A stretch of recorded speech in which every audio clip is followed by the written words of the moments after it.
नमस्कार, मैं दुर्गेंद्र चौहान। वक्त है मंथन का। देश में लोकसभा चुनाव के पहले चरण के लिए 19 अप्रैल को मतदान होगा, पहला चरण। आज उसका नामांकन भरने का वक्त खत्म हो गया। आज के बाद अब कोई नामांकन हो नहीं पाएगा। उससे पहले चरण के नामांकन की जो बात हम कर रहे हैं वो तो आज आखिरी तारीख थी। बिहार, उत्तर प्रदेश समेत कई राज्यों में ऐसी सीटें हैं जहां पर सीटों के बंटवारे और जिताऊ प्रत्याशियों के नामों को लेकर अभी तक तस्वीर विपक्ष की साफ नहीं है। विपक्षी पार्टियों के पास प्रत्याशियों की किल्लत है, जिसकी वजह से अभी तक उत्तर प्रदेश की कई हॉट सीट अभी खाली हैं, उन पर प्रत्याशी घोषित नहीं हुए हैं। किल्लत बीजेपी के पास भी जिताऊ प्रत्याशियों की है, ऐसा नहीं है कि विपक्ष के पास ही है, लेकिन बीजेपी की तरफ से अभी तक लगभग ज़्यादातर सीटों के प्रत्याशी घोषित हो चुके हैं। लेकिन सबसे बड़ा सवाल ये है कि उन राज्यों में, जैसे आप उड़ीसा कहें, पंजाब कहें, ऐसे राज्यों में बीजेपी के पास प्रत्याशियों का संकट है। और यही वजह है कि कांग्रेस पार्टी, आम आदमी पार्टी, बीजू जनता दल, इस तरीके के दलों को तोड़ फोड़ कर, उनके मौजूदा सांसदों को तोड़कर बीजेपी अपना प्रत्याशी बना रही है। मंथन में सवाल सबसे बड़ा यही है कि चाहे सत्ताधारी पार्टी हो या विपक्ष, दोनों ही तरफ 24 का सियासी रण जीतने के लिए जिताऊ प्रत्याशियों की दरकार है।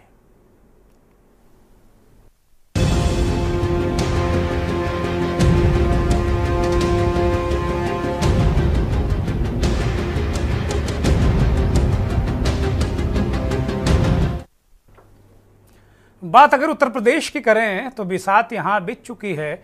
सभी दल ज़्यादातर सीटों पर अपने प्रत्याशी घोषित कर चुके हैं, लेकिन कुछ ऐसी सीटें हैं जिनको अभी तक उनके नाम सामने नहीं आए। इन्हें बहुत फंसी हुई सीटें कहा जा सकता है। इनको लेकर सांसें थमी हुई हैं, जिनसे इन दलों की साख भी जुड़ी हुई है। इनमें अमेठी और रायबरेली को लेकर कांग्रेस पार्टी की साख लगी हुई है। लोग टकटकी लगाए हैं कि कौन यहाँ से चुनाव लड़ेगा। सवाल उठा रहे हैं, गांधी परिवार का कोई व्यक्ति चुनाव लड़ेगा या नहीं लड़ेगा। तो एक तरीके से अखिलेश यादव भी असमंजस में हैं। रामपुर को लेकर, मुरादाबाद को लेकर आज पूरे दिन झंझट बवाल चलता रहा। और रामपुर में तो दिल्ली की पार्लियामेंट्री स्ट्रीट की जामा मस्जिद के पेश इमाम मौलाना मुहिबुल्लाह नदवी साहब ने समाजवादी पार्टी के अधिकृत उम्मीदवार के तौर पर नामांकन कर दिया। लेकिन आजम खां के बहुत ही करीब आसिम रजा और जिला पंचायत के पूर्व अध्यक्ष अब्दुल सलाम ने भी भागते भागते ऐन वक्त पर पर्चा दाखिल कर दिया। तो समाजवादी पार्टी की तरफ से 3 उम्मीदवार, नदवी साहब खुद को अधिकृत प्रत्याशी बता रहे हैं और कह रहे हैं कि आजम साहब के लिए वो दुआ करेंगे। संकट अखिलेश यादव के सामने है। आजम खां से वो मिलने जेल गए थे। आजम खां ने कहा था कि भाई आप लड़िए चुनाव, जिससे कम से कम पश्चिम के जो 8 सीटें हैं जिनका पहले चरण में चुनाव होना है, उससे बहुत असर पड़ेगा। और असर के साथ साथ आजम खां ने यह भी कहा कि जो खौफ है कार्यकर्ताओं में एडमिनिस्ट्रेशन को लेकर, वो भी कम होगा। लेकिन अखिलेश यादव चुनाव लड़ने को राजी नहीं हुए। कहते हैं कि आजम खां और अखिलेश यादव में तनातनी भी है। इसी तरीके से मुरादाबाद में मौजूदा सांसद डॉक्टर एच.टी. हसन का टिकट कटा। रुचवीरा वहाँ से विधायक रही हैं पहले, उनको लाया गया दूसरी जनपद से, वो उनका नाम आया। फिर ये कहा गया एच.टी. हसन लड़ेंगे, लेकिन वो नहीं।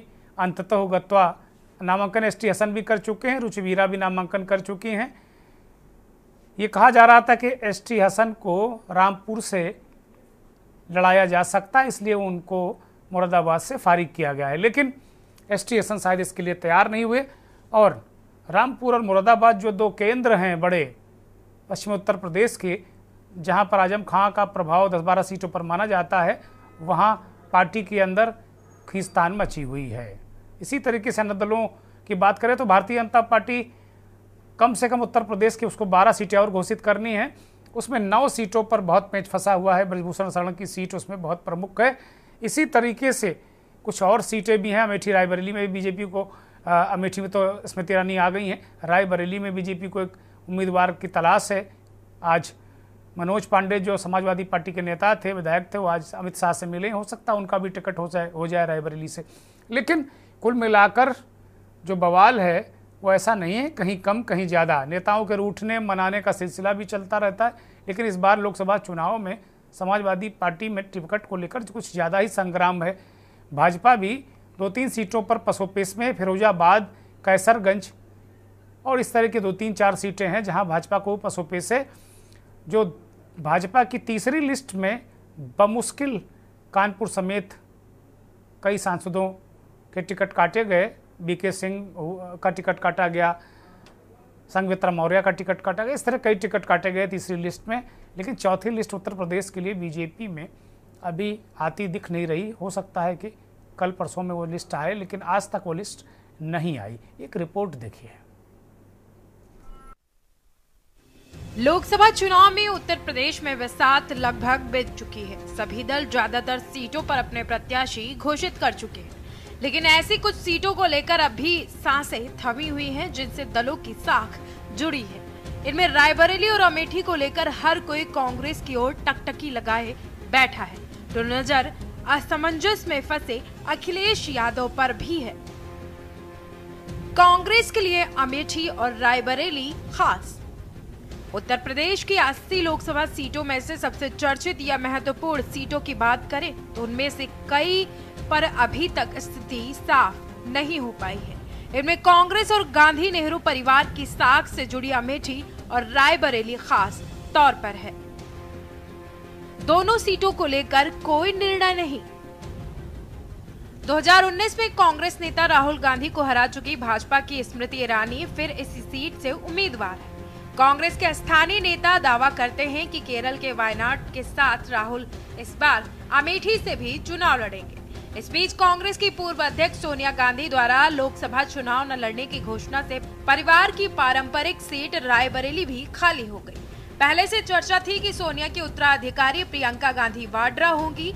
कुछ लोगों का अनुमान है कि स्मृति के सामने अमेठी से प्रियंका तो अपनी मां की सीट से रायबरेली से राहुल चुनाव लड़ सकते हैं, मगर कांग्रेस हाईकमान अभी तक इन दोनों ही सीटों को लेकर कोई निर्णय नहीं ले पाया है।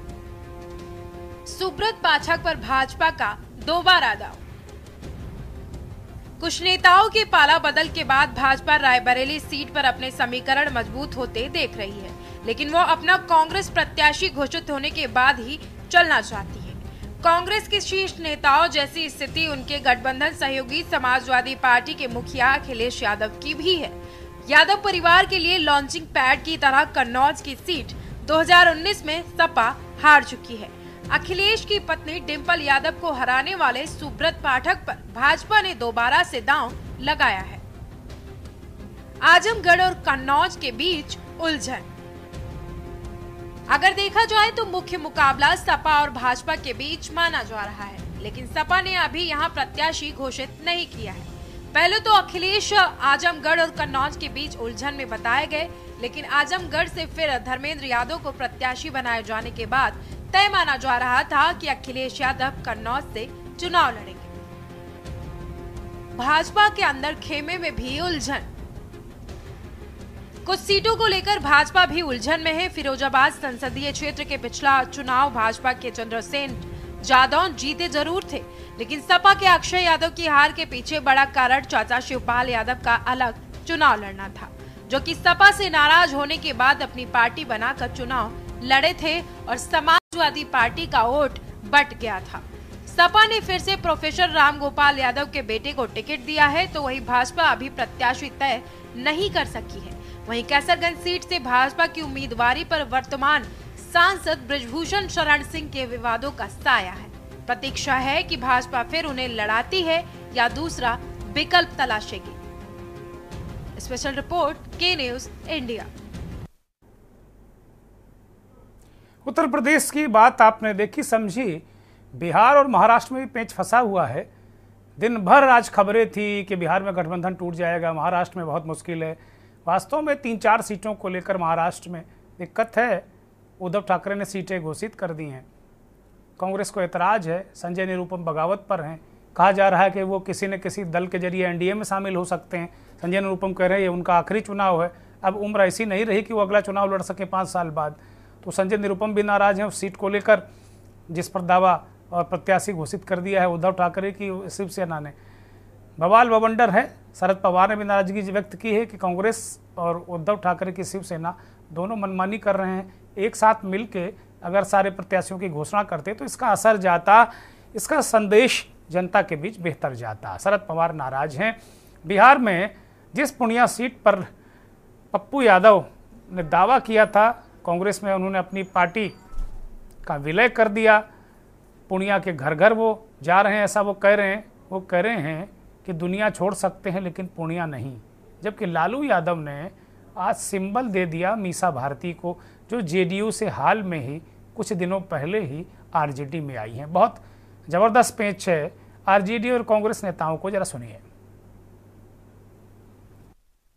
से जो चर्चाएं जो चली आ रही थी कि भाई गठबंधन लगता है टूटेगा, तो ये तो साफ तौर पे ये खबरें जो है भाजपा का जो एजेंडा है उस रूप से ये खबरें चलाई जा रही थी। कभी भी हम लोगों में किसी भी चीज को लेकर के दरार की बातें नहीं आई हैं। हम लोग हमेशा से एक दूसरे को अंडरस्टैंड करते हुए हम लोगों ने बात की है। अब सब लोगों का मेन एजेंडा है कि बीजेपी को हम लोग रोकेंगे और उत्तर भारत में बिहार आता है तो हम इतना जरूर कह सकते हैं कि बिहार जो है चौंकाने वाला रिजल्ट देगा। हम लोग का एक मत इस मामले में है कि जीतने की जिसमें संभावना ज़्यादा हो, जिस उम्मीदवार के जीतने की संभावना हो, जिस पार्टी के जीतने की संभावना हो, वहाँ उसको उम्मीदवार बनाया जाए। जहाँ तक कि कटिहार का सवाल है, कटिहार परंपरागत वो कांग्रेस की सीट रही है। 5 बार मैं स्वयं वहाँ से जीता हूँ और वहाँ हमारे 2 विधायक भी हैं कांग्रेस के और वहाँ हमारा संगठन मजबूत है, इसीलिए हम क्लेम कर रहे हैं। अपने अपने क्लेम हैं। मंथन में हमारे साथ मेहमान आ गए हैं। अनीस अंसारी भारतीय जनता पार्टी के नेता जुड़ चुके हैं। अतुल सिंह कांग्रेस के नेता वो भी आ गए हैं। डॉक्टर नवीन आनंद जोशी वरिष्ठ पत्रकार हमारे साथ जुड़े हुए हैं। उत्तर प्रदेश और देश की राजनीति को बहुत अच्छी तरह समझने वाले राजनीतिक विश्लेषक वरिष्ठ पत्रकार संजय श्रीवास्तव भी हमारे साथ जुड़ गए हैं। दिल्ली से बहुत ही वरिष्ठ पत्रकार महेंद्र सिंह भी हमारे साथ जुड़े हुए हैं। समाजवादी पार्टी के नेता प्रवक्ता मयंक शुक्ला हमारे साथ जुड़े हुए हैं। सभी मेहमानों का बहुत स्वागत, बहुत धन्यवाद, बहुत आभार।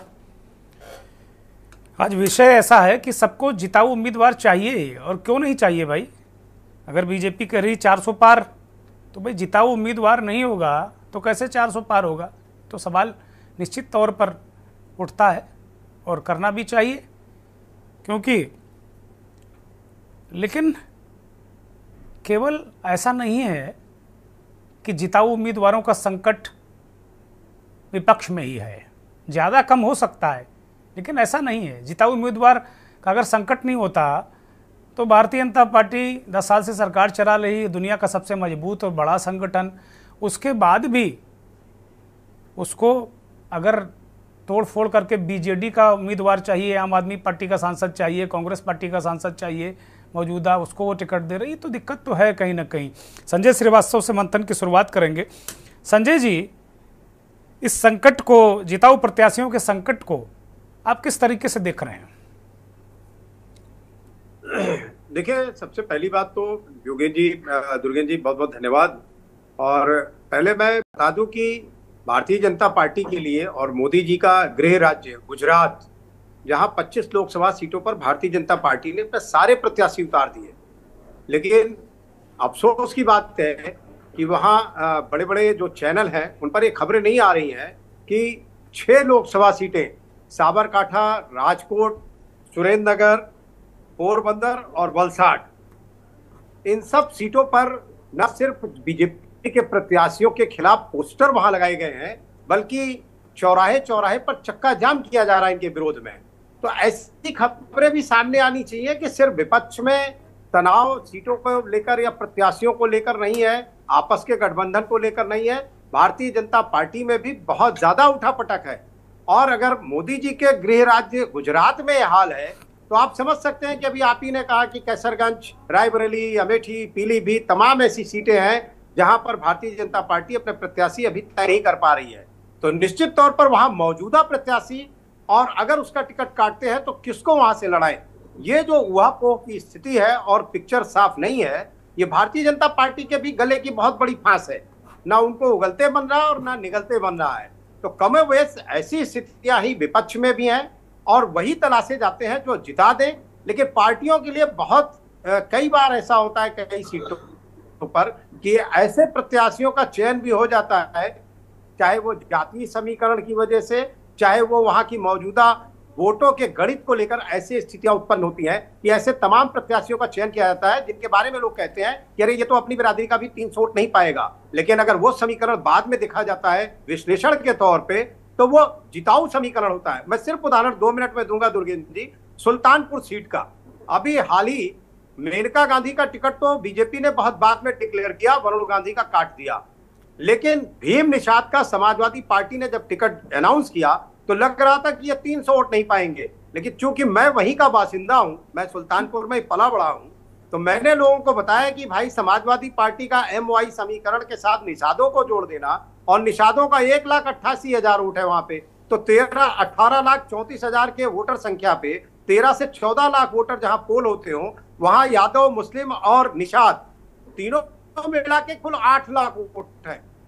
8 लाख में 6 लाख वोट भी अगर पड़ गए तो दूसरे का जीतना बहुत मुश्किल हो जाएगा। तो ये इस तरीके के समीकरण होते हैं कि कौन सा प्रत्याशी वहां किस जाति समीकरण के आधार पे और जो अपना बेस वोट बैंक है पार्टी का, उसको लेकर कैसे मैदान में उतरता है और क्या गणित होती है, ये भी समझने वाली बात होती है। तो कुल मिला के जब तक सारी सीटों पर अभी सभी प्रत्याशी डिक्लेयर नहीं हो जाते हैं सभी दलों की तरफ से, तब से ये कह पाना कि कौन भारी है और किसकी जीत सुनिश्चित हो रही है और सारी चीजों में किसको कितनी सीटें मिल रही हैं, ये बड़ा मुश्किल सवाल है दुर्गेंद्र जी। नहीं, निश्चित तौर पर संजय जी, हम ये चर्चा तो करने भी नहीं बैठे हैं कि किसको सीटें मिल रही। हमारा जो मूल प्रश्न यही है कि जिस तरीके से हम देख रहे हैं ना कि भाई विपक्ष में ठीक है, हम मीडिया में भी देख रहे हैं, जैसा आपने इंगित भी किया कि मीडिया में वो खबरें अभी नहीं आ रही, केवल एक तरफ की खबरें आ रही। आपने 6 सीटों का जिक्र किया, उस राज्य में 14 और 19 दोनों में बीजेपी ने क्लीन स्वीप किया, एक भी सीट किसी को नहीं मिली। वहाँ अगर 6 सीटों पर अगर जाम लग रहा है, बवाल मच रहा है तो दिक्कत है। केजरीवाल अगर वहाँ 1-2 सीटों में मजबूत हैं तो दिक्कत है। तो कुल मिलाकर अभी पंजाब को ले लीजिए या आप उड़ीसा को ले लीजिए, दोनों जगह भारतीय जनता पार्टी गठबंधन अकाली दल और बीजेडी से चाहती थी, लेकिन दोनों जगह बात उनकी नहीं बनी। तो अब उन्होंने कांग्रेस और अन्य दलों को, बीजेडी को तोड़ना शुरू किया। बीजेडी के सांसद भर्तहरि हैं, 6 बार के सांसद, वो बीजेपी में शामिल हो गए हैं, उनको भी मैदान में उतारने जा रहे हैं। इसी तरीके से सुशील सिंह रिंकू आज शामिल हो गए, आम आदमी पार्टी के जालंधर से सांसद। वो कांग्रेस की सीट थी, वहाँ उपचुनाव हुआ था, आम आदमी पार्टी जीत गई थी, वहाँ पर उनके विधायक भी आ गए। पूर्व मुख्यमंत्री पंजाब के बेअंत सिंह के पौत्र रवनीत सिंह बिट्टू कांग्रेस के सांसद, वो भी आ गए। मेरा सवाल जो सबसे बड़ा बीजेपी नेता से यही है कि भाई 10 साल आपकी सरकार, दुनिया का सबसे बड़ा संगठन, दुनिया के कुछ बड़े राजनेताओं में आपका नेता, उसके बाद भी क्या जिताऊ उम्मीदवार आपकी पार्टी मतलब तैयार नहीं कर पाती क्या? इतने वर्षों में इतने संगठन, आनुषंगिक संगठन, सहयोगी संगठन, कम से कम 300-400 प्रकोष्ठ, इतनी सारी चीज़ों के बावजूद इतना अनुशासन चीज़ें। मैं तो बीजेपी की जो सिस्टम है उसको तो मैं प्रणाम करता हूँ कि इतना ज़बरदस्त सिस्टम है उनका, एक पॉलिटिकल सिस्टम है संगठन चलाने का, उनसे बेहतर सिस्टम तो मुझे नहीं दिखता किसी का। उसके बाद भी आपको उधार के सांसद और विधायक चाहिए चुनाव लड़ाने के लिए। अनीस अंसारी। देखिए चौहान साहब, मैं बताना चाहूंगा, आपने ही आधी से ज्यादा बात वो बता दी जो सच्चाई है। भारतीय जनता पार्टी विश्व की सबसे बड़ी पार्टी है। भारतीय जनता पार्टी के पास कार्यकर्ताओं की कमी नहीं है। भारतीय जनता पार्टी बिना सूझबूझ के कोई काम नहीं करती है। भारतीय जनता पार्टी समय से पहले कोई काम भी नहीं करती। जिस चीज का जो समय होगा तभी काम किया जाएगा। हमारा भारतीय जनता पार्टी का कुनबा परिवार इतना बड़ा है कि हमें सबको संतुष्ट भी रखना है, टिकट भी देना है, जिताऊ कैंडिडेट मैदान में लाना है, हमें जीतना है। भारतीय जनता पार्टी का नारा है, हमारे नेताओं का नारा है कि अब की बार 400 पार।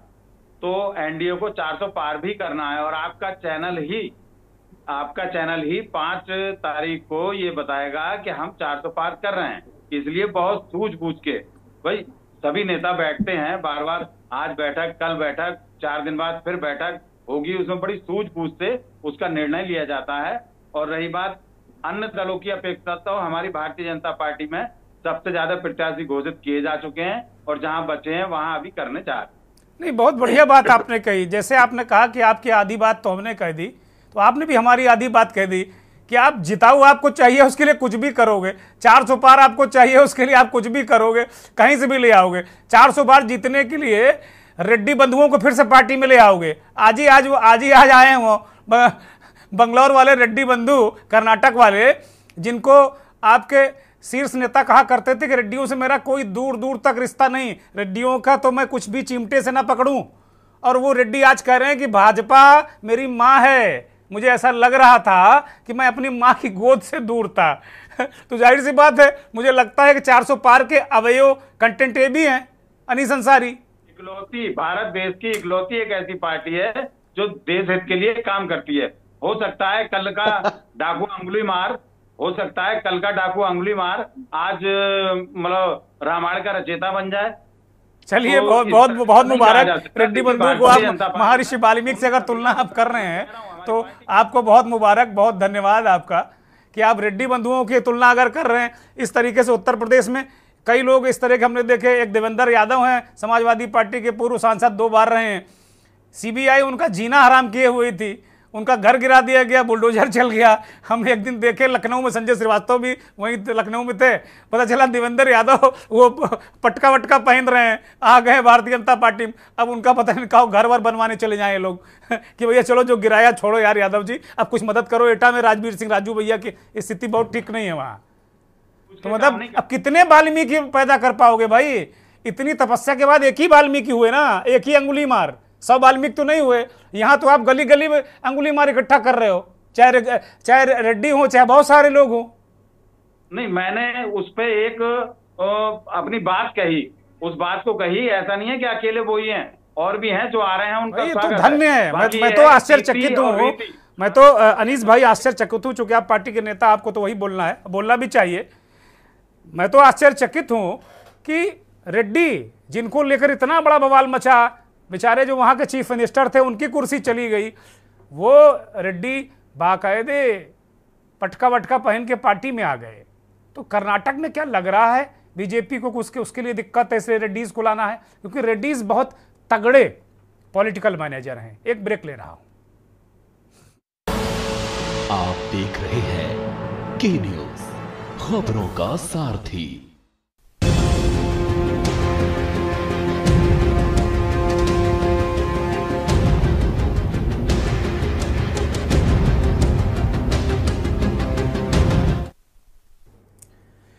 चेहरा नरेंद्र मोदी का है, टिकट चाहे जिसको वो दे देंगे वो जीत जाएंगे, ऐसा बीजेपी का मानना है कि भाई वो प्रत्याशी नहीं उनके लिए महत्वपूर्ण है, उनके लिए महत्वपूर्ण है नरेंद्र मोदी का चेहरा और कमल का फूल।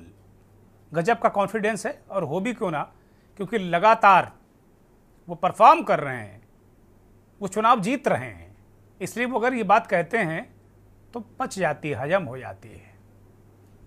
हमारे साथ मेहमानों का पैनल लगातार जुड़ा हुआ है। जिताऊ प्रत्याशियों की तलाश सभी दलों को है। अतुल सिंह कांग्रेस के नेता हमारे साथ जुड़े हुए हैं। अतुल, आपके पास आ रहा हूं। अनीस अंसारी तो इस बात को कह रहे हैं कि भाई वो सबका साथ सबका विकास, सबका विश्वास, सबको साथ लेकर चलेंगे, और 400 पार के लिए तो भाई सबको समाहित करना पड़ेगा। अब उन्होंने कहा कि भाई अंगुली मार को अगर मौका नहीं दिया गया होता तो वाल्मीकि कैसे होता वो? तो जाहिर सी बात है, एक तो ये सवाल है। दूसरी तरफ ये है कि आप लोग इतना ज़्यादा जलेबी बना रहे हैं कि अभी तक प्रत्याशी आपके नहीं आ पाए, अभी तक वो टेम्पो नहीं बन पाया, उत्तर प्रदेश हो चाहे देश में हो, और आपके नेता भागे जा रहे हैं। मतलब 3 पीढ़ी वाला नेता भी पंजाब से भाग गया। रवनीत सिंह बिट्टू, सरदार बेअंत सिंह जो शहीद हुए थे, हम लोग फिल्मों में जिस तरीके से दृश्य देखते थे उस तरीके से वो शहीद हुए थे, बाकायदे रिमोट कंट्रोल से। वो सचिवालय जा रहे थे, आतंकवादियों ने रिमोट दबाया, बेअंत सिंह साहब की गाड़ी उछल गई। शहीद, एक शहीद परिवार का जो व्यक्ति था वो भी आपका साथ छोड़ गया। आपकी कहीं ना कहीं कमजोरी तो है भाई। अंसारी भाई की बात पर जवाब देता हूँ। इन्होंने जैसा कहा कि मेरे पास ऐसी की वॉशिंग मशीन है कि मैं सबको धुल देता हूँ, वो साफ सुथरे हो जाते हैं। यही 1998 में जब सुषमा स्वराज और श्रीमती सोनिया गांधी जब चुनाव हुआ तो उसी समय रेड्डी बंधु उसी समय आए थे, चर्चा में आए थे। और 2099 से लेकर 2004 के बीच अटल बिहारी वाजपेयी की सरकार में इतना बढ़े, इतना पले बूढ़े हो, करोड़ों अरबों रुपए उन्होंने कमाया। जैसा आप सब जानते हैं, हजारों करोड़ रुपए के घोटाले में उनका नाम है, येदियुरप्पा जी के साथ उनका नाम जुड़ा था। आज उनको भारतीय जनता पार्टी में, आज उनको फिर दोबारा अपना सदस्य बना लिया, भारतीय जनता पार्टी के सदस्य हो गए। आज वो घोटाला कहाँ गया? जैसे हेमंत विश्व शर्मा के ऊपर तमाम घोटाला था, तमाम जांच चल रही थी, उनको इन्होंने मुख्यमंत्री बना दिया। अजीत पवार के ऊपर हजारों करोड़ का घोटाला उन्होंने किया और चर्चा भी, और प्रधानमंत्री ने उनकी चर्चा की, वो 2 दिन पहले चर्चा किया कि अजीत पवार को जेल जाना होगा, उनको कोई बचा नहीं सकता। लेकिन तीसरे दिन वो अपनी पार्टी तोड़ करके, अपने चाचा को तोड़ करके वो भारतीय जनता पार्टी की सरकार में शामिल हो गए। रही बात कांग्रेस पार्टी देश को बचाने के लिए, देश के लोकतंत्र को बचाने का प्रयास कर रही है, और यही लिए राहुल गांधी जी हमारे नेता निकले। राहुल गांधी जी और अखिलेश यादव जी की जोड़ी उत्तर प्रदेश में मजबूती से काम कर रही है। अगर आप, चूंकि आप चौहान साहब अच्छे पत्रकार हैं, आप मैं अच्छा लगता है आपके यहाँ इसलिए जुड़ता हूं कि आप सच्चाई दिखाते हैं। आप किसी एक पार्टी की बात नहीं करते, आप चाहे सरकार हो चाहे विपक्ष, सबकी बात आप करते हैं। जैसा आपने बताया कि गुजरात की, अभी संजय जी ने बताया कि गुजरात की चर्चा नहीं हो रही है। गुजरात में इनके जो कांग्रेस के प्रत्याशी हो, जो भारतीय जनता पार्टी जो प्रत्याशी है, जो सांसद है, उनको लोग झंडे दिखा रहे हैं वापस जाओ।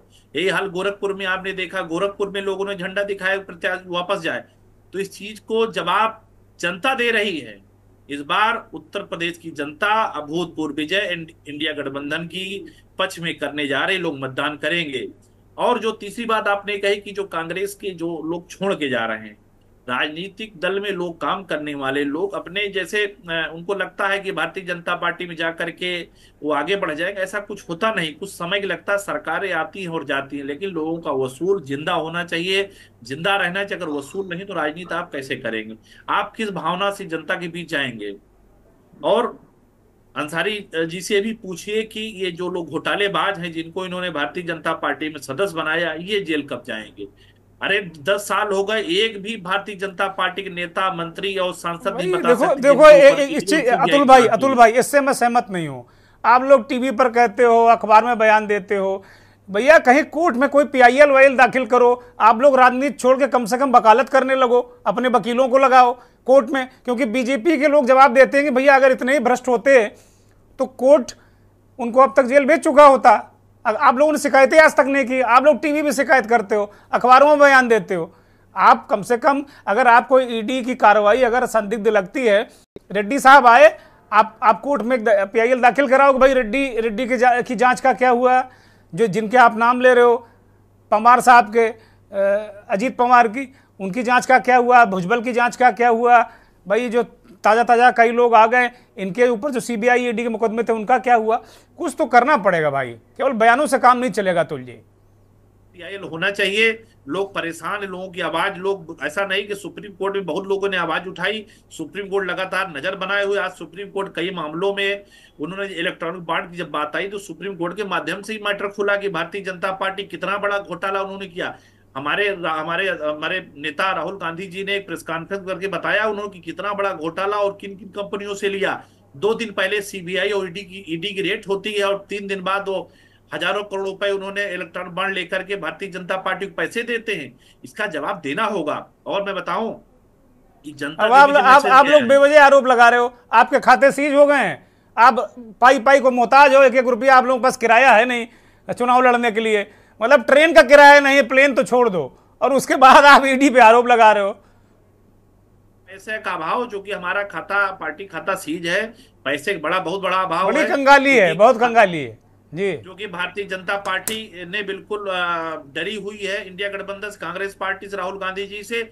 इसलिए उनको लगता है किस तरह विपक्षियों को परेशान किया जाए। आज अरविंद केजरीवाल को उन्होंने जेल में डाल दिया, लेकिन अरविंद केजरीवाल की चर्चा भी निचले स्तर पर है। लोग ये कह रहे हैं कि केजरीवाल को इस समय जेल में क्यों डाला। इनको लगा कि इलेक्ट्रॉनिक बॉन्ड पे चर्चा होगी, मीडिया लगातार उस पर पूछने शुरू कर दिया, तो इनको लगा एक नया मैटर ले आया, अरविंद केजरीवाल को उन्होंने जेल में। अच्छा, आपको मीडिया से उम्मीद है कि वो इलेक्ट्रॉनिक बॉन्ड पे पूछेगा? अभी तक तो नहीं था, लेकिन थोड़ा कुछ मीडिया आपको लग रहा है कि इस पर मीडिया फोकस करेगा? कुछ मीडिया ने चर्चा शुरू किया है, कुछ मीडिया को लगा है उनके अंतर। चलो, मेरी शुभकामनाएं हैं कि जो देश के मूलभूत मुद्दे हैं उन पर चर्चा होनी चाहिए। समाजवादी पार्टी के नेता मयंक शुक्ला हमारे साथ जुड़े हैं। मयंक, आपके पास आ रहा हूं। मयंक, अच्छी बात है, अभी आप राष्ट्रीय अध्यक्ष जी से आप शुरू करेंगे, तो कृपा करके राष्ट्रीय अध्यक्ष पुराण आज मत पढ़िएगा, है ना, ज़्यादा समय नहीं है हमारे पास। सीधे सीधे आप बात बताइए कि आपके आजम खां, जो आपके बहुत वरिष्ठ नेता हैं, जेल में इस वक्त, वो चाहते थे अखिलेश जी चुनाव लड़ें। आज रामपुर और मुरादाबाद में इतना घमंजा रहा कि हम लोग तय नहीं कर पाए। एक ब्रेकिंग चला रहे थे, दूसरी बदल जा रही थी, समझ में नहीं आ रहा था कौन उम्मीदवार है, क्या पॉलिटिक्स कर रहे हैं आपकी पार्टी भाई। उत्तर प्रदेश में 8-9 सीटों पे, जो 8 सीटों पे पहले चरण में मतदान होना है, आज आखिरी दिन था, ऐसा खींचातानी उठा पटक, ये दृश्य पहले दिखता था कि कोई सिंबल छीन के भाग जाता था, वो दाखिल कर देता था। वो देख रहे हैं आज लोग भाग रहे हैं कि हम पहले दाखिल कर लें, क्या कर लें। इस तरह के दृश्य क्या बहुत अच्छे संकेत देते हैं कि आपकी पार्टी के लिए? मयंक, देखिए, समाजवादी पार्टी उत्तर प्रदेश में पूरी दमखम के साथ चुनाव में आ चुकी है। महत्वपूर्ण बात जो मैं बताना चाहूंगा, आपकी बात से ही शुरू करूंगा। आपने भाजपा के कई अनुसांगिक संगठन गिनाए, मुझे लगता है उसमें ईडी और सीबीआई जोड़ देते तो और बेहतर होता। वो आपका काम है, वो आपका काम, आप जोड़िए। मैं बात करता हूं जनार्दन रेड्डी जी की, जिन पे 35,000 करोड़ का घोटाला था, और आज उन्होंने जैसे ही भाजपा में शामिल हुए, उन्होंने कहा अब मैं अपनी जड़ों में लौट आया हूं। तो इस बात से स्पष्ट होता है कि जड़ों में ही भ्रष्टाचार है, और भारतीय जनता पार्टी में गए हैं तो भारतीय जनता पार्टी भ्रष्टाचार में पूरी तरीके से लिप्त है। और भारतीय जनता पार्टी हमेशा, लोग पहले कहते थे, बड़ा कांग्रेस के हमारे प्रवक्ता जी ने कहा कि वॉशिंग मशीन, मैं इसे और अपग्रेड करता हूं। मुझे लगता है भारतीय जनता पार्टी वो घाट है जिसपे पटक पटक के, कभी घिस के, कभी पटक के, सभी जो अपराधी है, जो दुराचारी है, जो भ्रष्टाचारी है, उनको पटक पटक के, कभी रगड़ के, कभी करके, धुल धुल के, अपने भारतीय जनता पार्टी के लोग उनके सारे भ्रष्टाचारों को साफ करके, और वो गंदगी अपने अंदर समेट कर उन सबको साफ कर देते हैं। तो भारतीय जनता पार्टी पूरी तरीके से अपने 10 साल के जो कार्यकाल है उसको पूरी तरीके से विफल मानती है। इसीलिए आप देखेंगे भारतीय जनता पार्टी के लोगों में एक छटपटाहट है। भारतीय जनता पार्टी के लोग सिर्फ और सिर्फ इस बात पे केंद्रित है कि कैसे भी करके कहीं की कोई भी नेता किसी भी दल का अगर उन्हें लगता है जिताऊ है, तो साम दाम दंड भेद जो महाभारत के समय में होता था, उन सारी नीतियों का उपयोग करके सिर्फ और सिर्फ अपने दल में शामिल करके और जीतने की कोशिश कर रहे हैं। मगर ये जनता जनार्दन है, जनता सब जानती है, जनता देख रही है कि जनार्दन रेड्डी का क्या हुआ, और 2-3 भ्रष्टाचारियों के नाम आपने भी गिनाए जो लगातार भाजपा में शामिल होकर साफ सुथरे सफेद कपड़े पहन के ईमानदार बने घूम रहे हैं। और आपकी एक बात जो सलाह आपने दी उसके लिए मैं बहुत धन्यवाद। इसमें बहुत अच्छी बात कही कि हम लोगों को इसमें कानूनी कोशिश करनी चाहिए और इस पर हम लोग को आगे बढ़ना चाहिए। साथ ही साथ आज जो दिल्ली में दृश्य देखने को मिला, क्योंकि पत्रकार साथियों ने यूपी में रामपुर और मुरादाबाद, वो भी दृश्य जरा उस पर भी डिस्कस कर लो भाई जी। सम्मानित चैनल के माध्यम से मैं कहना चाहता हूं, आप लोग जो लोकतंत्र की आवाज उठा रहे हैं वो बहुत सराहनीय है और हमारे लिए बहुत गर्व की बात है। आप सराहना करोगे, दूसरा कह देगा सपा के एजेंट हो। अगर हम कांग्रेस को आलोचना करेंगे तो कांग्रेस कहेगी भाजपा का एजेंट है। हम लोग तो बिल्कुल थाली के बैंगन हो गए हैं। संजय श्रीवास्तव मुस्कुरा रहे हैं। आप निष्पक्ष बात करते हैं और इसके लिए मुझे बहुत आपका आभार है, धन्यवाद है। मगर निष्पक्ष बात सुनने की हिम्मत भाजपा में नहीं, इसलिए आज जो आप देखते हैं दिल्ली में पत्रकारों के साथ जिस प्रकार का व्यवहार हुआ, वो मुझे लगता है कि देश की आजादी के बाद ये वही काला दिवस है जो लोकतंत्र के चौथे स्तंभ को तोड़ने का काम कर रहा है, और ये बहुत ही दुर्भाग्यपूर्ण घटना है। और इसका खामियाजा चौथा स्तंभ अपनी पूरी ताकत के साथ जब सच्चाई दिखाएगा तो मुझे लगता है कि भारतीय जनता पार्टी 24 के चुनाव में उखड़ जाएगी और Narendra Modi ji tata bye bye हो जाएंगे।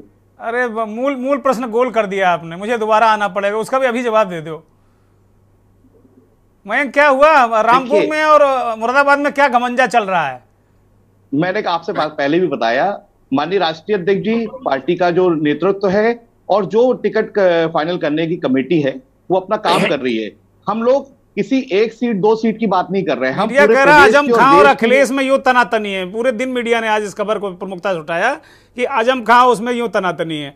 अंदर आजम कह रहे हैं इसको लड़ाओ, अखिलेश कह रहे हैं इसको लड़ाओ। पता चला वो पार्लियामेंट स्ट्रीट के जो जामा मस्जिद है उसके पेश इमाम को कहते हैं कि वो चार्टर्ड प्लेन से लाके उतार दिया गया, वो नामांकन करा के दिल्ली चले गए।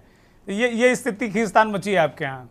ये बातें ना किसी ने सुनी है ना कोई खींचतान है, बस ये कुछ लोगों ने हवा उड़ाई है, ठीक है। मगर समाजवादी पार्टी क्योंकि जनहित की बात करती है, किसानों की बात करती है, और हमारा मेन फोकस ये कहता है कि जो पर्चे लीक हुए, जो बेरोजगार लोग परेशान हुए, युवा परेशान हुआ, उनको न्याय दिलाने के लिए हम लोग पूरे उत्तर प्रदेश में और देश में इंडिया गठबंधन ताकत से लड़ेगा। और इस पेपर लीक सरकार को, किसान विरोधी सरकार को, महिला विरोधी सरकार को, दलित विरोधी सरकार को, अल्पसंख्यक विरोधी सरकार को उखाड़ फेंकना ही हम लोग का सबसे बड़ा लक्ष्य है। उसके लिए हम लोग पूरी तरीके से तैयार है और जल्दी इसका रिजल्ट आपको दिखाई देगा। ठीक है। नवीन आनंद जोशी साहब के पास जाता हूं। जोशी साहब, कमोबेश आपने लगभग आधे से ज़्यादा हिस्सा आपने सुन लिया डिबेट का, चर्चा का। मूल विषय तो यही है, जैसा बहुत बेबाक नेता हैं अंसारी साहब, उन्होंने कहा कि भाई जिताऊ उम्मीदवार जो चाहिए। लाग लपेट की बात वो नहीं कर रहे हैं, ठीक बात कर रहे हैं। कह रहे हमें 400 पार करना, हमें कुछ करना पड़ेगा, हमें अंगुली माल को भी वाल्मीकि बनाना पड़ेगा, करना ही पड़ेगा। क्योंकि ज़रूरत ये है कि अब भाई मैं तो बड़ा आश्चर्यचकित हूं कि दुनिया की सबसे बड़ी पार्टी, उसको भी मतलब उम्मीदवार चाहिए, ये बड़ा संकट है। चलो भाई कांग्रेस मरी हुई पार्टी हम मान लेते हैं, जैसा बीजेपी कहती है कि भाई उसमें दम कम नहीं है, उसके बाद चुनाव लड़ने का पैसा नहीं, ट्रेन का किराया नहीं है, इवन पैसेंजर पे भी नहीं जा सकते, ये हालत है। और लेकिन जो सबसे ताकतवर पार्टी, उसको भी कांग्रेस के ही उम्मीदवार चाहिए, आम आदमी पार्टी को उम्मीदवार चाहिए, ये जरा समझ में नहीं आ रहा। जोशी साहब देखिए दुर्गेंद्र जी, जब से गठबंधन की राजनीति शुरू हुई है तब से जो ओरिजिनलिटी, जो मूल सिद्धांतों पर पार्टियां काम करती थी वो कर ही नहीं पा रही है। अब उन्हें अपने गठबंधन की नाराजगी और राजी नाराजगी देखना पड़ती है। अब यदि एनडीए को या इंडिया गठबंधन को अपने सहयोगी दलों को साधना है तो जाहिर सी बात है कि वो अपने कैंडिडेट को पीछे करेंगे, उनसे आयातित कैंडिडेट लिए जाते हैं। आप बताइए, जो जिन उत्तर प्रदेश की सीटों की हम बातचीत कर रहे हैं, यदि वहां पर स्पष्ट नीति होती तो अभी तक प्रत्याशी घोषित कर दिए होते। जिन वीआईपी सीटों पर इतनी बात हो रही है, अभी मैं सपा के प्रवक्ता को भी सुन रहा था, बीजेपी के उनको भी सुन रहा था, उन्होंने तो कहा कि हमें हर हाल में जीतना है। बीजेपी का यह कहना है कि हमें मोदी जी को पुनर्स्थापित करना है, चाहे हमें अंगुली मार लाना पड़े, चाहे हमें वाल्मीकि सबको बनाना पड़े। लेकिन उन्होंने एक उदाहरण दिया, उन्होंने ये तो नहीं कहा कि अंगुली माल लाना पड़े, उन्होंने एक उदाहरण दिया कि भाई अंगुली माल भी वाल्मीकि हो गए थे, इसलिए हम लोग साफ कर रहे हैं, ये कहा उन्होंने। वो उनको अन्य दलों से लोग लेना पड़ रहे हैं, मतलब उनकी विचारधारा तो लगभग किनारे। मेरा मूल प्रश्न नवीन भाई यही है कि आपने कहा ठीक है सहयोगियों को आप टिकट दे दो, सहयोगियों को बढ़ा दो आगे, कोई बात नहीं, लेकिन आपको कांग्रेस का सांसद चाहिए, आपको आम आदमी पार्टी का सांसद चाहिए, आपको बीजू जनता दल का सांसद चाहिए चुनाव लड़ाने के लिए। ये बात समझ में नहीं आती कि भाई आप तो बहुत बड़ी पार्टी हो। उत्तर प्रदेश में ले लो, अब अभी एक लोकसभा का प्रत्याशी आज वो अपने गृह जनपद गया गाजे बाजे स्वागत कराने, तो पता चला कि उसको लोग पहचान ही नहीं रहे, उसके बजाय किसी दूसरे को माला डाल दिया। वहां के कार्यकर्ता पहचानने ने वो तुम्हें गदर मची बाल ने बोला रहे ये तो नहीं है दूसरे वाले हैं, तो ये तो हालत है। तो उसके पीछे का रीजन यही है दुर्गेंद्र जी, जो इसका मूल है वो यही है कि उन्हें गठबंधन के साथ चलना है, और गठबंधन उनके साथ कैसे चलेगा यदि वे अपने लोगों को नाराज करेंगे और उनको खुश करना है। तो बात यहीं पर आकर के अटक जाती है कि हमें अपने लोगों को पहले तो किनारे करना है और उनको राजी करना है। तो सवाल इसी बात का है कि आखिर राजनीति हो किस लिए रही है, जब भाजपा स्पष्ट बहुमत की स्थिति में है, जब उसके पास सारे मुद्दे हैं, जिन मुद्दों पर चुनाव लड़ती आई थी, चाहे राम मंदिर हो, चाहे धारा 370 हो, तो फिर उसे किस बात का टेंशन है? उसे अपने प्रत्याशी तुरंत घोषित करना चाहिए थे सबसे पहले। और कहते भी है वो कि हम 24/7 पॉलिटिक्स करते हैं, 24 घंटे राजनीति करने वाली पार्टी को यदि संकट आता है तो फिर कांग्रेस सपा की तो बात ही निराली है। ठीक बात है। महेंद्र सिंह के पास आ रहा हूं। महेंद्र सिंह, कुछ बहुत सारी चीजें अभी जोशी साहब ने कुछ साफ की, सवाल तो यही उठता है कि भाई आपको कांग्रेस और सपा और इनकी तो छोड़ ही दो आप, हम तो मान रहे हैं कि बहुत इनमें बहुत टूट है, बहुत बवाल है, हर राज्य सर फटव्वल है, मार है, जैसा कि सुबह से हम रोज देखते हैं टीवी चैनलों पर कि आंखें खोलो तो लगता है विपक्ष तो बर्बाद है, कुछ है ही नहीं उसके पास, खत्म हो गया, ये तो यहाँ झगड़ा वहाँ झगड़ा। मैं मान रहा हूँ झगड़ा है, इनमें बहुत भयंकर झगड़ा है, लेकिन वही सवाल है कि भाई आप तो इतनी बड़ी पार्टी हैं, 12 टिकट यूपी के नहीं घोषित कर पा रहे हैं, इससे पहले के जो 13 घोषित किए उसको घोषित करने में 13 दिन से ज़्यादा लग गया समय। आज भी जैसा मैंने अभी जिक्र किया, एक उम्मीदवार को भेजा स्वागत के लिए, आज वो पहुंचे, ट्रेन से उतरे, पता चला दूसरे को माला पहना दिया लोगों ने, बाद में पता अरे नहीं वो तो उम्मीदवार उधर हैं। इस तरह की स्थितियां हैं, तो उम्मीदवार तो कहीं ना कहीं बीजेपी के पास भी संकट है। ये बिल्कुल ठीक कह रहे हैं। दुनिया की सबसे बड़ी पार्टी ज्यादा बड़े संकट से जूझ रही है, और अगर आप इनका ट्रैक रिकॉर्ड देखें तो अभी 34% जो मौजूदा सांसद हैं उनके टिकट कट चुके हैं, यानी 3 में से 1 सांसद का टिकट काट दिया इन्होंने। ऐसे ही 42% के काटे थे इन्होंने पिछले चुनाव में।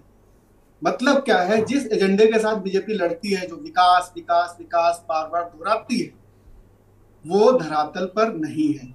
जो महंगाई है, जो बेरोजगारी है, जो तमाम इशूज हैं, कारोबारियों के इशूज हैं, महिला सुरक्षा है, वो धरातल पे दरअसल कहीं डिलीवर हुए नहीं, कहीं दिखता नहीं।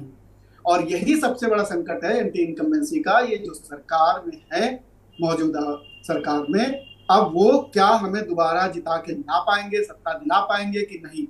तो एक बहुत बड़ा फैक्टर ये है कि किसी भी तरीके से लोगों के सामने पेश की जाए कि देखिए, अगर ये आपके सांसद से नाराजगी है तो हम आपको बदल दे रहे हैं, नया चेहरा देंगे आपको। अब संकट ये है कि नया चेहरा लाए तो कहां से लाए? वही सारी पार्टियां हैं, उन्हीं सारी पार्टियों से आयातित करना, क्योंकि इनकी पार्टियों की छवि में कोई ऐसा नेता नहीं है जो जिताऊ हो, जैसा कि बीजेपी से कह रहे थे कि जिताऊ, हमें हर हाल में जीतना है। तो जो कहीं से भी, बाहर से भी जिताऊ कैंडिडेट अगर दिख जाता है तो पार्टी कोशिश करती है कि उसको अपने में ले ले।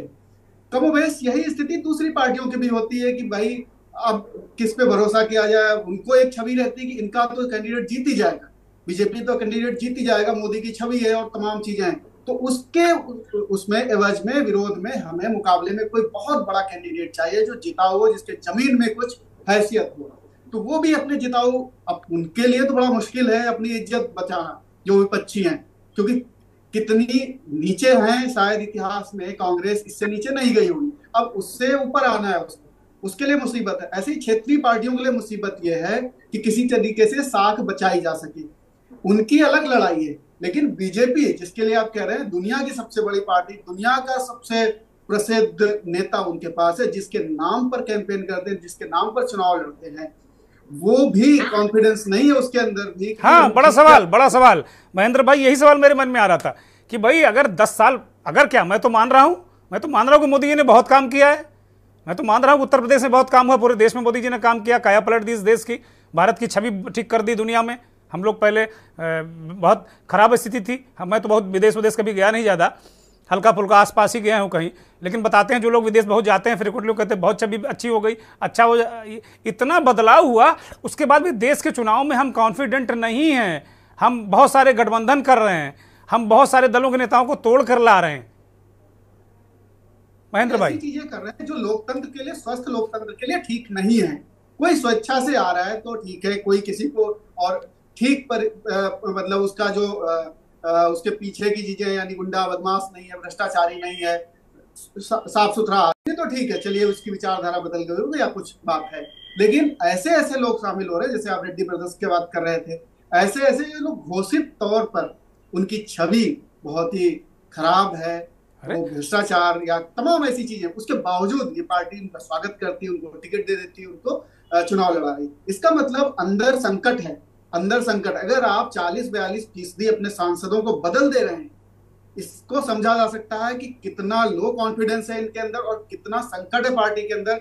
इनके या तो इंटरनल सर्वे इनको बता रहे होंगे कि आप नहीं जीत रहे हैं, जबकि विपक्ष की जो तस्वीर हम लोग के सामने आती है वो लुटा पिटा विपक्ष है, आपस में सिर्फ फटौवल कर रहा है। जबकि ये पार्टी जो सत्ता में है, मैं आ रहा हूं, अनीस अंसारी आ रहा हूं आपके पास, वेट करिए, आ रहा हूं। ये पार्टी ऐसी लग रही है कि भाई इनके पास कैंडिडेट नहीं है, वरना बदलने की क्या जरूरत है? इतने कैंडिडेट को एक साथ बदल, और कई ऐसे कैंडिडेट आप देखिए जो इनकी छवि भी अच्छी है, वो भी बदले जा रहे हैं। इसका मतलब क्या है? कि इसका मतलब है कि बीजेपी को जो इनके इंटरनल सर्वे हैं, या तो वो इनको इतनी सीटें नहीं दे रहे हैं, इनकी स्थिति बड़ी खराब है।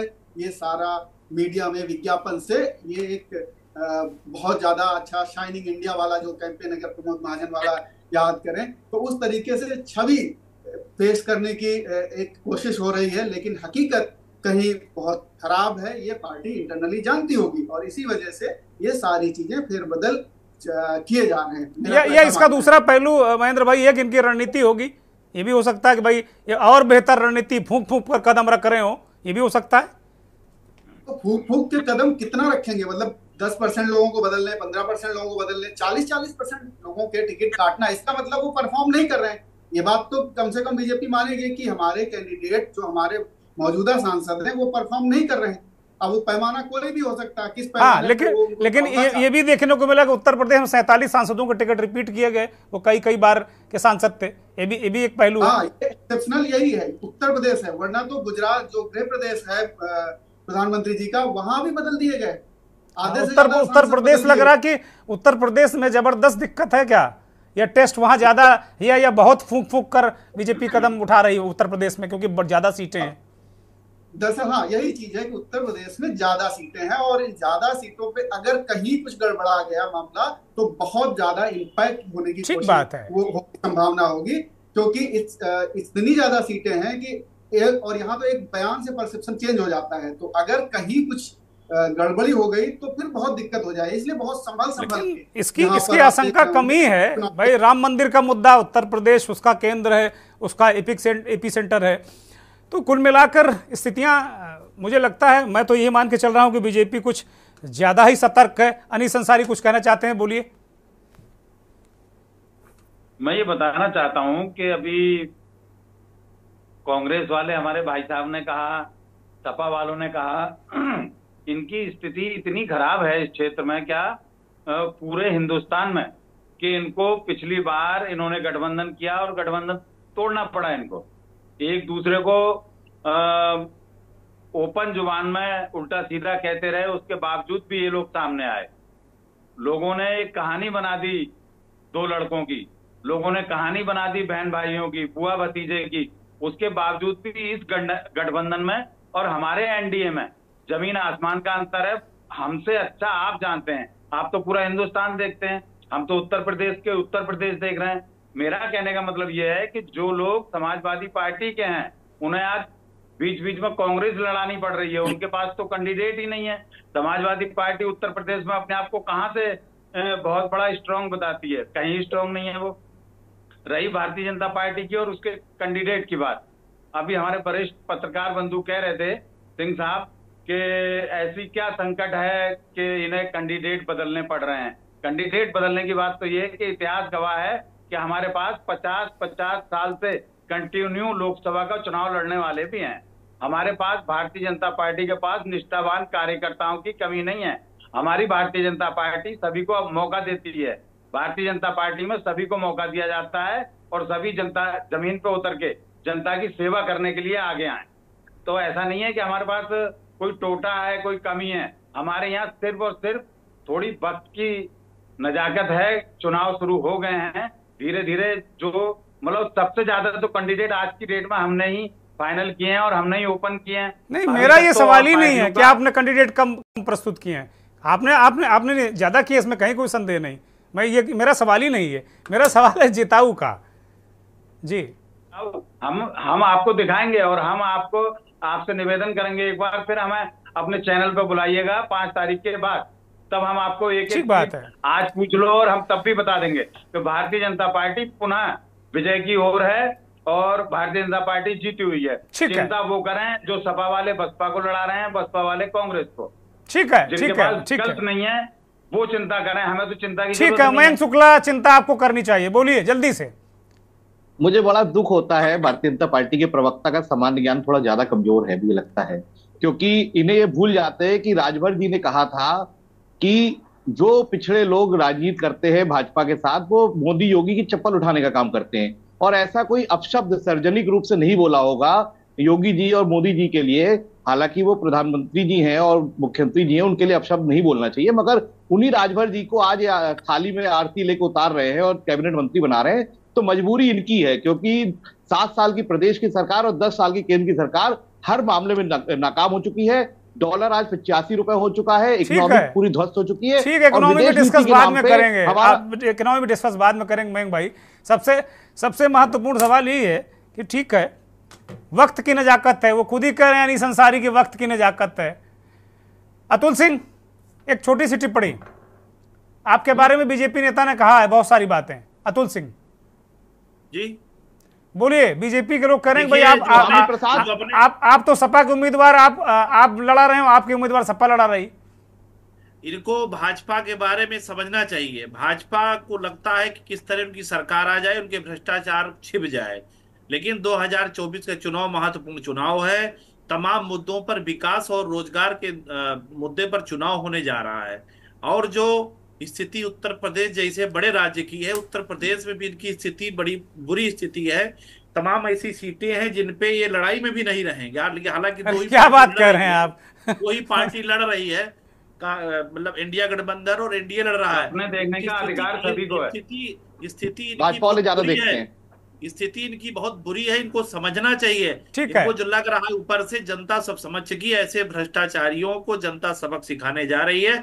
क्योंकि ईडी सीबीआई का खेल 2024 के बाद खत्म हो जाएगा। जो भारतीय जनता पार्टी का डर है, इनको समझना चाहिए। जो इनके सबसे बड़े नेता हैं अमित शाह के ऊपर कितने मुकदमे हैं, और वो उनको लोग भी समझ रहे किस तरह लोगों को ईडी सीबीआई से परेशान करना। धमका रहे हो बीजेपी को आप? जनता जान चुकी है। बीजेपी को धमका रहे हो अतुल भाई? कुछ नेता डर जाएंगे, कुछ नेता कोयला घोटाला, 3G घोटाला। ठीक है, ठीक है, ठीक है, मेरे पास वक्त नहीं। संजय श्रीवास्तव एक छोटी सी टिप्पणी जी। ठीक है, आप दोनों शांत हो जाइए कृपया। हो गया, प्लीज प्लीज जी। संजय जी, कामयाब इस बार निश्चित तौर पर दागदार सरकार है भाजपा की। ठीक है भैया, हो गया। आज तक कोई दाग नहीं लगा भारतीय जनता पार्टी पे। अरे पूरी संजय जी, ठीक है। साथियों, राजनीतिक पार्टियों के साथियों से मेरा निवेदन है कि वो शांत हो जाए। संजय जी को बोले। संजय जी बोलिए। जेल गए, 99 में हुआ था। अरे अतुल सिंह शांत हो जाओ भैया, शांत हो जाओ प्लीज, शांत हो जाओ। अतुल सिंह शांत हो जाओ। हो गया। संजय श्रीवास्तव, सरकार थी और आपके मंत्री जेल गए, शर्म तो। अरे अलग से डिबेट कर लेंगे, 1 घंटे की आपको बैठाएगा अनीस अंसारी। प्लीज शांत हो जाइए। संजय जी बोलिए। घोटाला जिसने किया, भारतीय जनता पार्टी में जमीन से जुड़े हुए कार्यकर्ता और नेता हैं। ठीक है भाई, ठीक है, बात नहीं करते आपकी तरह। ठीक है। अब जवाबी कीर्तन मत करिए प्लीज। संजय जी बोलिए। कोयला रख के चाय नहीं बनाते हैं हम लोग। अच्छा हाँ, एक बात और, आप जो है संजय जी की आवाज को जरा बढ़ाया जाए। हम सुबह करके चाय बनाते हैं। मोदी जी ने महिला को प्रत्याशी बनाते हैं, शाम को निकाल करके चाय बनाते हैं। इन दोनों साथियों की आवाज को बंद किया जाए। संजय जी बोलिए। बड़ी बात है ये। सुबह एक बेचारी महिला गई और शाम को आपने। ठीक है भाई, ठीक है, हो गया। अनीस अंसारी और अतुल सिंह दोनों शांत हो जाइए प्लीज। बोलिए संजय जी। दुर्गेंद्र जी, टॉपिक आपका जो था ना, अभी जो ये प्रवक्ताओं के बीच में नोकझोंक हो रही है, मुझे लगता है कि जिताऊ प्रत्याशी, जिताऊ उम्मीदवार मुद्दा ही नहीं है भारतीय जनता पार्टी के लिए। भारतीय जनता पार्टी के लिए तो मुद्दा भगवान राम के मंदिर का, हिंदू मुसलमान, 5 किलो राशन और किसान सम्मान निधि और उज्ज्वला गैस का सिलेंडर, ये सब जो मुद्दे हैं ना, ये वोट देने वाले मुद्दे हैं। और इसी के दम पे भारतीय जनता पार्टी 400 पार का नारा भी दे रही है और यूपी में 80 सीटों का दम भर रही है। तो जिताऊ उम्मीदवार जातीय और सारी चुनावी गणित जो लगानी है, वो विपक्ष के जो गठबंधन, चाहे समाजवादी पार्टी कैंडिडेट ढूंढ रहा हो या कांग्रेस का, उसके लिए है। मायावती ने वैसे ही घुटने टेक रखे हैं, वो तो सिर्फ विपक्ष के लिए कबाब में हड्डी का काम कर रही हैं और कुछ नहीं कर रही हैं। उनको लगता ही नहीं कि इस चुनाव में कुछ जीतना है, कुछ हासिल करना है। उन्हें तो यह है कि पर्दे के पीछे से बीजेपी को कैसे फायदा पहुंचाना है, दूसरों को नुकसान करना है, इस पर उनका अमल जारी है। लेकिन भारतीय जनता पार्टी के लिए प्रत्याशी जिताऊ हराऊ, और कहां से आया, पैराशूट से आया, विपक्ष से आया, कैसे आया, जौनपुर में कृपा शंकर सिंह को टिकट दे दिया हाल में ज्वाइन करा के, ऐसे तमाम उदाहरण आपको मिल जाएंगे। लेकिन उनके लिए जो मुद्दे हैं बड़े क्लियर हैं और बहुत पहले से हैं कि राम का मुद्दा है, जन्मभूमि का मुद्दा है और अयोध्या, काशी, मथुरा का मुद्दा है। उसके साथ साथ हिंदू मुसलमान का एक बड़ा मुद्दा रखते हैं वो। उसके बाद 5 किलो राशन, जिनको गांव में राशन फ्री मिल रहा है और लगातार 5 साल का ऐलान कर दिया है, ये सब वोट हैं और यही वोट पड़ते हैं। ये वोट जो पड़ रहे हैं, किसान सम्मान निधि का वोट और गांव में और तमाम योजनाओं के लाभार्थियों का वोट, वो वोट सीधे भारतीय जनता पार्टी के झोली में जाता है। और इसीलिए भारतीय जनता पार्टी जानती है कि कितना भी जिताऊ उम्मीदवार विपक्ष वाले ला दें, कितने भी प्रयास कर ले, जातीय समीकरण सेट कर ले, लेकिन वो हमारे जो ये वोटिंग के कार्ड हैं इन कार्डों को पार नहीं पा सकते हैं, इसलिए जीत तो हमारी होनी है। तो बड़ा मुद्दा यह है कि अब इन लोगों को जिताऊ प्रत्याशी नहीं, जिताऊ मुद्दे ढूंढने चाहिए। बेरोजगारी के मुद्दे को आगे करना चाहिए, पुरानी पेंशन को लेकर मुद्दे को बढ़ाना चाहिए। अगर इन सबको लेकर ऐसे लोगों के बीच जाएंगे जो इस पर वोट देने वाले हैं, तो निश्चित रूप से विपक्ष के कैंडिडेट्स का फायदा होगा। विपक्ष के नेताओं को इस पर अमल करनी चाहिए, ना कि इस पर कि ये जिताऊ उम्मीदवार है या हराऊ उम्मीदवार। बहुत शुक्रिया संजय जी, बहुत शुक्रिया अनीस अंसारी, अतुल सिंह, डॉक्टर अमित नारायण जोशी, महेंद्र सिंह और मयंक शुक्ला, आपका भी बहुत धन्यवाद, बहुत आभार। उन दर्शकों का जो के न्यूज़ को देखते हैं, हमारे इस खास कार्यक्रम मंथन को देखते हैं। बहुत पते की बात कही संजय श्रीवास्तव ने। वो कह रहे हैं कि भाई भारतीय जनता पार्टी, आप जातियों में उलझते रहिए, दूसरे दल, विपक्षी दल, ये जाति वो जाति, ये समीकरण। मोदी जी ने कहा केवल 4 जाति हैं, महिला, किसान, नौजवान, ये जातियां हैं उनके लिए। लाभार्थी, जो लोग फायदा सरकार से जिनको मिलता है, वो एक अलग जाति भारतीय जनता पार्टी ने क्रिएट की है, और वो भाजपा ने अपने तरीके से काम करके की है। तो विपक्ष को अब जिताऊ प्रत्याशी की बजाय जिताऊ मुद्दे उभारने चाहिए, तब शायद बीजेपी से वो मुकाबला करने की स्थिति में होंगे। बहुत बहुत धन्यवाद, नमस्कार।